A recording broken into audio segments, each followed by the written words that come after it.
السلام علیکم ملګرو. امریکا یا چاینا عمران خان چاته ډیر زیات نږدې کېدو د عمران خان چې کوم موقف او هغه څنګه 100% سچ ثابت شو.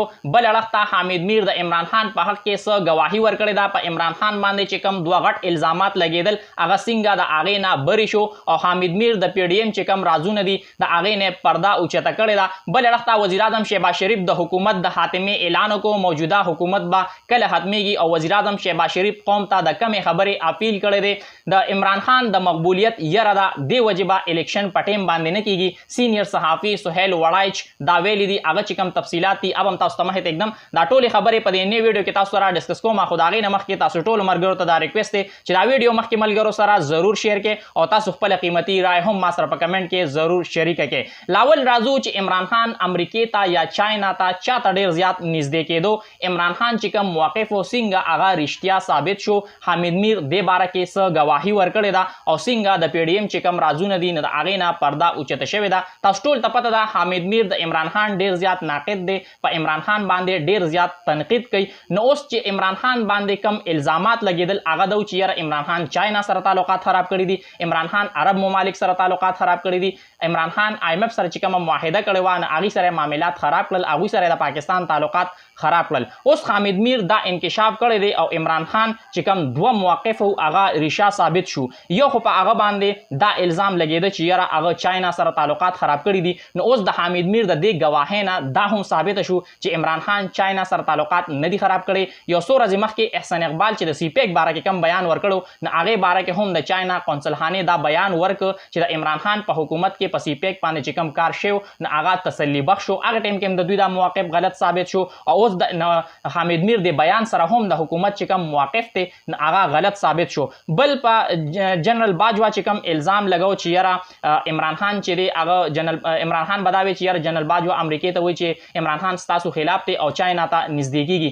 نو اوس عمران خان د دې الزام نه هم بری شو. حامد میر دا ویلي دي چې عمران خان او د جنرال باجوا چې کم تعلقات دي هغې کې چې کم اختلافات رالل هغې یو وجه دا هم وه چې عمران خان ته دا ویلي شوي چې ته د امریکې خلاف بیانبازي مه کوه او د امریکې چې کم مخالفت دی نه هغه کم کا. عمران خان ورته په جواب کې دا ووایي چې یاره امریکې ما له څه راکړل اوس د چاینا سره او رشیا سره نږدې کېږم او د چاینا او رشیا سره چې کم زما اقتصادي تعاون دی نه هغې کې اضافه کوم. اقتصادي چې کم زما هغې سره تعلقات دي هغې کې به اضافه کوم.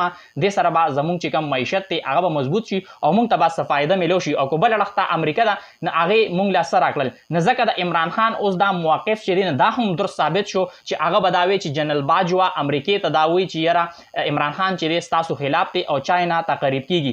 بل اړخ ته دا موقف هم درست ثابت شو چې چاینا سره عمران خان تعلقات خراب کړي دي. د حکومت دا موقف غلط ثابت شو او د عمران خان چې کوم موقف دی هغه درست ثابت شو. وزیر اعظم شهباز شریف د موجوده حکومت د خاتمې اعلان وکړو. وزیر اعظم شهباز شریف دا وویل چې زموږ حکومت په 14 اگست باندې ختم شي او الیکشن کمیشن به د راتلونکي چې کوم انتخابات دي د هغې تاریخ ورکوي. بل اړخ ته قوم ته یو ډېر غټ اپیل کړی دی. قوم ته دا ویلي دي چې تاسو دوا کوئ چې IMF موږ لا قرضه راکړي ځکه چې اوسه پورې IMF لا پاکستان لا قرضه نه ده ورکړې. صرف سټاپ لیول پورې معاهده شوې ده او IMF چې کوم بورډ اف ډایرکټر دی هغې ته به دا معاهده مخې ته ایښودل کېږي. هغوی چې کله دې منظوري ورکړي د هغې نه پس په پاکستان ته قرضه میلاویږي. نو ځکه وزیر اعظم شهباز شریف قوم ته دا اپیل کړی دی چې تاسو دوا کوئ چې موږ ته قرضه میلو شي. د عمران خان د مقبولیت دومره یره ده چې د هغې د وجې نه به الیکشن په ټیم باندې نه کېږي. دا انکشافات سینیئر صحافي سهیل وړایچ کړي دي او هغه دا ویلي دي چې اسمبلی خو به په وخت باندې ماتیږي او اسمبلی په وخت باندې د ماتېدو په ختمېدو کې د اسټابلیشمنټ ډیر زیات اهم کردار دی ځکه چې نون لیگ والا دا وی چې مونږ کوم موجوده اسمبلی ده د دې په مدت کې اضافه وکړو. خو بل اړخ ته اسټابلیشمنټ والا دا خبره نه منله. اوس کو چېرې الیکشن په وخت باندې کېږي نو د دې لپاره خو نون لیگ سره ټایم نشته ځکه چې نواز شریف په اله راځي چې کله بندیال چې دی هغه ختم شي د پاکستان چیف جسټس او قاضي فایز عیسی د پاکستان چیف جسټس شي نو اله به نواز شریف پاکستان ته راځي بیا به هغوی سره ټایم نه.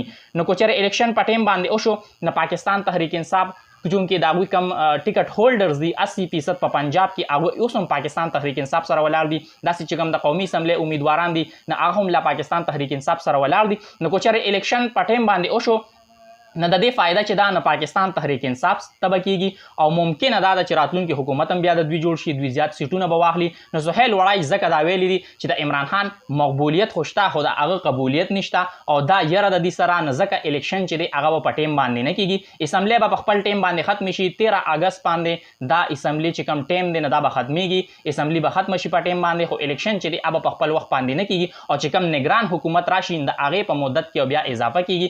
نگران حکومت په 2 میاشتو دپاره راځي خو چونکې دوی سره دا یره ده نه نگران حکومت چې کوم مدت دی هغې کې به اضافه وشي. خو ګورو چې راتلونکي ټیم کې څه کیږي. ټول اپډیټس په انشاءالله په دې پیج باندې تاسو سره شریکوم.